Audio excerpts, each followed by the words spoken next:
I hate the most in the world? Actually, yeah, I'm pretty sure you do.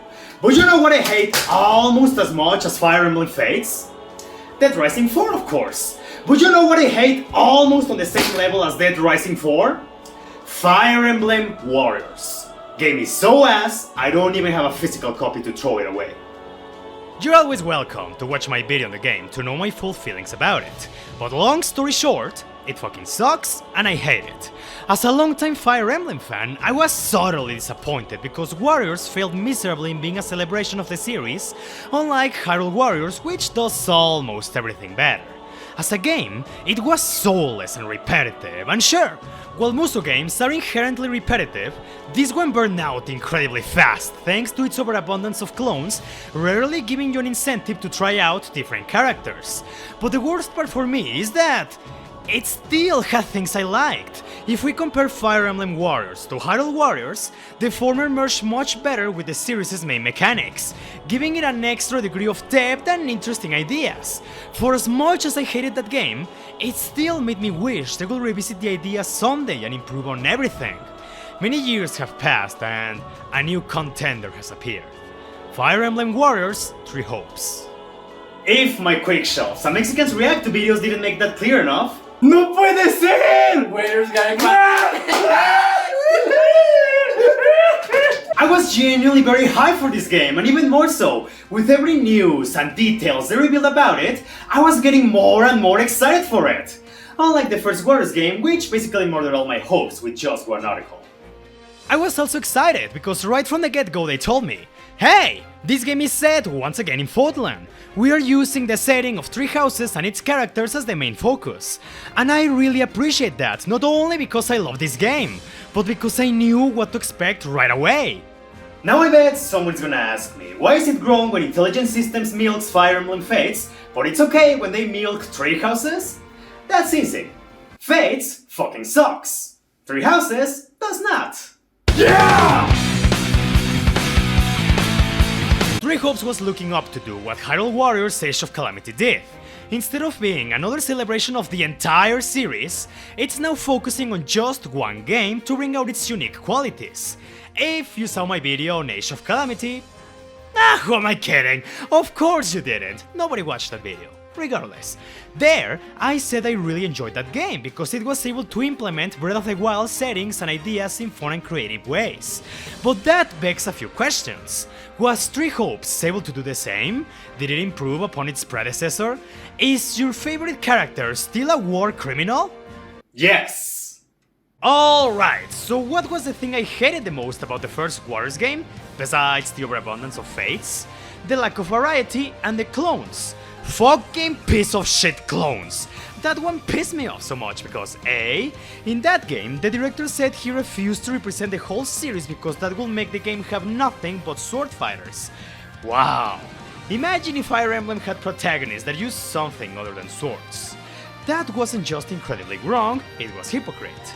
The first Warriors game had an excessive amount of sword fighters, made even worse by the fact that the OCs were all sword fighters, more ridiculous because they made Celica, a fucking mage, a sword fighter, even more stupid because they added more sword fighters as DLC. And you know, that would have been fine, but the main problem is that almost everyone had to be a clone of someone else. Ryoma and Owen, Lin and Avar, the 8 Tollis twins, and it didn't stop there. Every archer in the game played exactly the same. There was no difference between the Pegasus Riders in Warriors. Not only this made the game all more repetitive, it gave you no reason to use other characters or make interesting teams. With 3 Hopes I had hope that they will learn from that mistake. So, is the clone issue gone now? The answer is yes and no. Let me be clear, clones are still a thing in this game, but they were handled much better this time around. Movesets are not locked per character, they are now based on classes, and said classes are divided in trees. Take the fighter as an example. That class gives you a basic moveset at first, but you can choose to reclass that into an Armored Knight, which gives you a completely different axe and shield moveset, as well as unique abilities. But you can also choose to move into the Archer class that obviously focuses on a different weapon and has a different gimmick. But if you like the fighter a bit too much, you can promote that into a Brigand and eventually a Warrior. But if for some reason you want something more, you can eventually upgrade into a Wyvern Rider, which is basically 2 movesets in one. There's still gender-locked classes, with female units having access to Pegasi and the Gremory movesets, while male units have the Dark Mages and War Masters. And that's not all! There's also the unique classes that all the main protagonists and a few others have access to. Considering some classes are just better versions of others, and if my math is correct, it usually isn't, Three Hopes offers around 21 different playstyles at base. A small improvement compared to the first Warriors' 19 styles, considering you paid for the DLC. This, however, also comes with a few complications, because remember, the cast of Outland is massive, like... Look at all these characters! Most of them are playable here, so it's inevitable many units are gonna share classes with one another. For example, I started this game with the Black Eagles, because of fucking course. And this route has a huge hard-on formations. To be fair, they tell you that, but they give you way too many as soon as you start, and at first you don't have many options to choose from. You have to gradually make progress through the story to unlock more classes and have a wider variety. Even though the number of gameplay styles is slightly better, it's still not enough to make up for this ridiculously big roster. But unlike the first game, Three Hopes does a real, genuine effort to make everyone matter. Okay, so fun fact. Back in my Fire Emblem Warriors video, some people told me, oh, you clearly didn't notice that stats matter. This character tanks magic better while their clone hits harder. First of all, no, I didn't. But do you think I'm gonna notice that on a game where all you do is... press the same button like a X, X, X, and Y, Y, Y, and X, X, and Y, Y, Y again? And second, even if that is the case, I believe there's so much you can do to set apart 4 fucking archers who do the same fucking thing. So what did Three Hopes do different?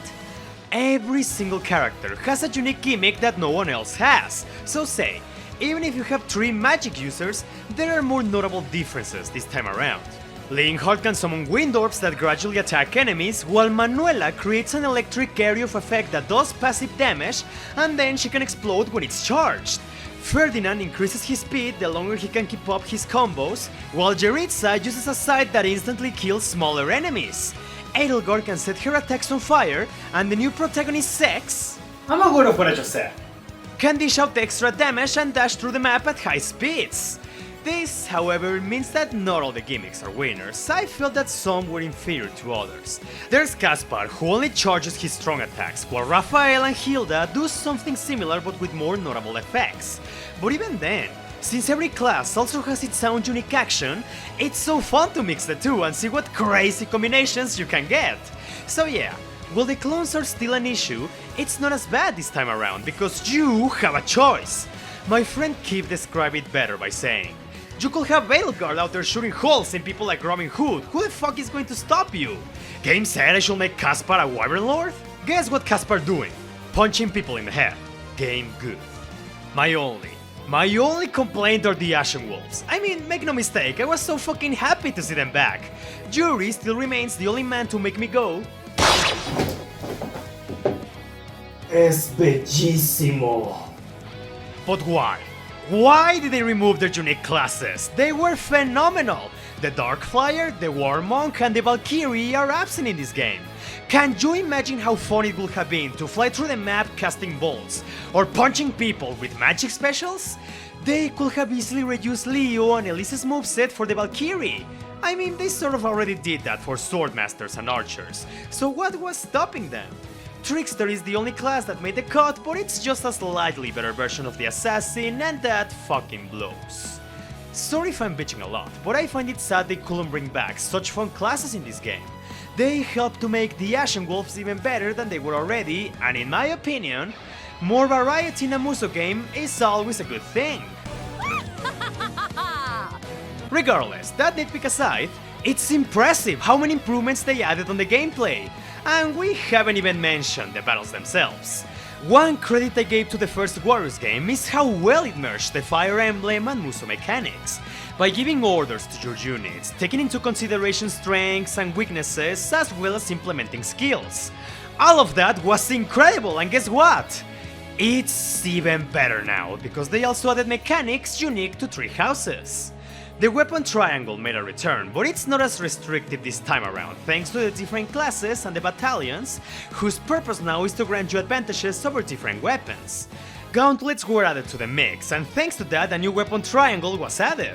Magic defeats bows, bows defeat gauntlets, and gauntlets destroy magic.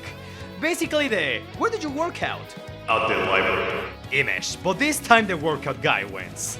And if the unique gimmicks of each character still weren't enough for you, they also added the combat arts from Shadows of Valentia and Tree Houses, giving you even more flexibility in how you want to build your units. And the improvements don't stop coming and they don't stop coming. Just like the last time, during battle you're also required to usually bring 4 units per match, which you can swap between them at any time. All of them can be assigned orders, and they made this process even better because they enhanced the AI so much that your units now act as soon as you give an order and are incredibly fast and efficient about it. Sometimes they might even clear an objective way before you can get to it. This saves so much time and effort like you can't imagine. It does ask for a lot of pausing though, but if you play your cards right and use all the mechanics accordingly, you'll be clearing maps in less than 5 minutes, keeping the pace going. But don't let that fool you. Regardless of how fast the game moves, Three Hopes is still a massive game. It's fucking stacked with content. Almost as much as the original Tree Houses, I wanna say. Instead of having different game modes, the story progresses as such. You start a chapter in a specific part of Outland, and you have to clear missions to conquer territories and make a road that leads you to your main objective. Said map is filled to the brim with side quests, and clearing them gives you all sorts of useful items, from weapons, ingredients, materials, and resources you can use at your camp, which is another important component. You guys remember Gareth Mack, right?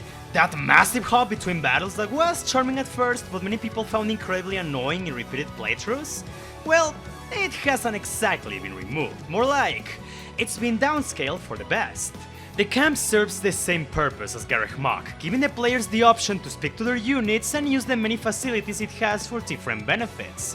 From expanding your market, forge weapons, read supports, train your units, or even spend quality time by awkwardly staring at them. Respectfully, of course. Thank you. Sex. All in all, the camp is an improvement over Gareth Mack, simply because its smaller size allows you to do everything you want to do faster, and it keeps that charm that made me like the monastery in the first place. Alright now, did you guys know what genuinely impressed me from this game? The performance! Like, damn, I don't know how they did it! Age of Calamity, for as fun as it was still riddled with frame drops after frame drops after frame drops. Three Hopes is a marvel in comparison. During battles, the action is so smooth and fluid, only slowing down when it gets excessively crazy with all the flashy techniques and enemies on the screen. And the loading times are so small they put all the Muso games on the Switch and even Tree Houses to shame. As for the presentation, well, anything is better than whatever the fuck Warriors 1 tried, or more like, didn't even try. But overall, if you like what you saw in Tree Houses, you'll definitely be satisfied with what you see here, since it's almost the same. The graphics admittedly are not the best the Switch has to offer, but I think the 3D models still remain pretty appealing to the eye. And all the students in the game now sport brand new redesigns, with most of them being really damn good, I gotta say. Except Caspar, like, holy shit, what a downgrade. I'm convinced Koei Tecmo said, yeah, Caspar got one of the best glow-ups in Tree Houses. Ruin it. Also, no anime cutscenes this time around. I mean, the FMPs we got look great, but I found that absence curious. Another detail I really appreciate is how every class and character has a mini movie you can see to understand better its unique mechanics, making it easier to dive deeper into the game. Normally, this is the part where I tell you my final thoughts on the game, but there's one last thing worth mentioning. The story. And I'm sure many people are curious about this. Is this the golden route, where everyone becomes friends, nobody dies, they beat the bad guys and live happily ever after? No. Three Hopes can be seen as an alternate continuity, and it shouldn't come as a surprise, since Heroes, they constantly talk about different universes where things don't necessarily happen as they did in the games. Three Hopes is basically, what if Violet had never gone to Gareth Mack and this random mercenary just pop up and help the lords? I can't speak for all the stories, since again, This game is beyond massive, but at least I can speak for the Black Eagles route and... it's good, really good, but not perfect. To be frank, I felt that the story had a weird pacing at times and a few things left a lot to be desired. But overall I was still happy all the way through it, because it wasn't one-on-one the same story. Events would play out differently and that always had me on the edge since I didn't know what to expect next. I really like that the new narrative doesn't compromise any of the lore or the characters I love. Some of them underwent a few minor changes, but they still kept that essence that made me like them so much in the first place. Again, while the story was not perfect by any means, I was genuinely impressed with how fleshed out it was. It brought back familiar concepts and it was still its own thing. Also, I want to sidetrack for a moment. Can I mention how much I fucking love Chess, the new protagonist? I was not expecting anything out of them, especially with this color palette, but they surpassed all my expectations. It's so nice to have an avatar that is easy to relate to, but is also likable to boot. I should redo my protagonist tier list video just to add these guys in a high spot. But anyway, at the end of the day, Fire Emblem Three Hopes isn't just an improvement over Warriors in literally every aspect. It's a genuinely great game in its own right. Koei Tecmo didn't just address the issues of its predecessor, they even ironed out some of the criticism from Three Houses, and while Three Hopes still has its own issues, it's still a massive leap forward. The game is so good in many aspects that at times, you wish you could also experience it with full Fire Emblem gameplay simply because the story and characters are so fleshed out. However, here's the tricky part. Do I recommend this game to you? It goes without saying that you have to enjoy the Muso style to some degree, because even if you're in for the story and characters, you still have to do a ton of XXS and Y and XX and Y again. over and over again in order to enjoy that. I also believe that your experience can enhance if you have played Three Houses beforehand, because the game expects you to know certain things that happen there. They even reference it at times. Those who slither in the dark had you in their clutches. In another world, we might have lost you to them forever. Yeah, imagine if that had happened. And don't forget, Three Houses is also a game that demands a lot of your time just for one campaign, and Three Hopes can rival that playtime. I won't lie, by the end of the game, while I was happy, satisfied and everything, I was also a bit exhausted. With Three Houses I had no issue beating it 4 consecutive times, but with Three Hopes, I think I'm gonna take it easier this time around. But hey, positive side is, there's always the potential of some DLC with new classes and content. Come on Darkflyer, don't let me down, I know you can make it into the game. Ah, that feeling. That feeling when you know you took a win. For as much as I hated the first Warriors game, I still wanted them to make a sequel because I knew there was so much potential behind the idea. And now look at the end result. Three Hopes surpassed all my expectations. It addressed most of my complaints with the first game, and it went above and beyond to flesh out an already fleshed out world even further. I can't help but feel very happy about that, man. Koei Tecmo really gained a ton of my respect because they did everything I hoped they would do. They learned from their mistakes, they improved on what already worked, and they made Edelgard a playable character. When you think about it, they really fulfilled my Three Hopes. Yeah!